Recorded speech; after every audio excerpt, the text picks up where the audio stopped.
we're talking with Lynn Redgrave. Now, Boogie, get down. Go down the bottom. You said you went to an all-girls school. You find that, did you like that better than being a co-ed school? I didn't know any better then, but it made me when I was, 16 or so, when leaving that school. Yeah. I didn't know any boys, I mean, my brother's friends were a bit sort of grand, and right. They thought I was, very much the little sister, and I didn't know any. I was very ill at ease with boys. Yeah. I probably still am. You're pretty well isolated in the girls' school. Yes, even though it was a day school and, it wasn't a boarding school. But I think co-ed school is better for, more fun. You were talking about your kids now. I've always found it interesting, the reaction that children have when they see when their parents are in the entertainment business and they see them. Because they don't see them as celebrities or stars or sets. They see them as mother or dad, and they get a whole different reaction.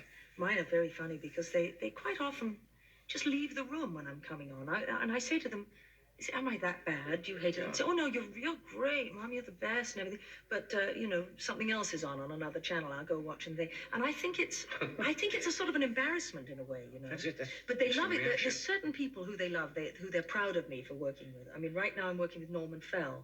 Now that's great because Norman Fell was on Three's Company. Oh, yes, and anybody on Three's Company, I met John Ritter. My goodness, you met John Ritter. If I'd met anybody from Different Strokes, Gary Coleman, but then suddenly I'm a hot shot, all facts of life, all those.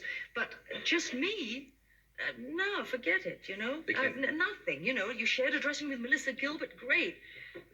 Melissa Gilbert shared with you, boring. No matter what you've done, no matter how great credit you have, they look at you. Do your kids watch you? Occasionally, but I think they look at you as your dad. They know what you do, but I remember once, years ago, I was working for Red Skelton, and I remember...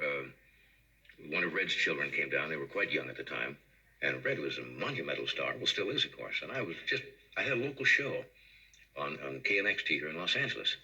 And the Skelton kids came running over to me, saying, hey, Daddy, can you introduce us to Johnny Carson? I felt like an idiot.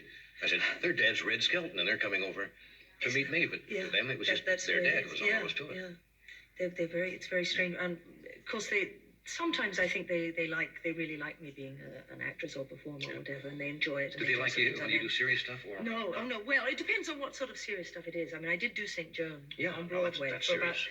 It's pretty serious, and getting burned 8 times a week and all that. And I mean, that's rough, little cinders around. And watch them? They came and saw it, and then they used to only come back for the burning. But of course, the burning didn't.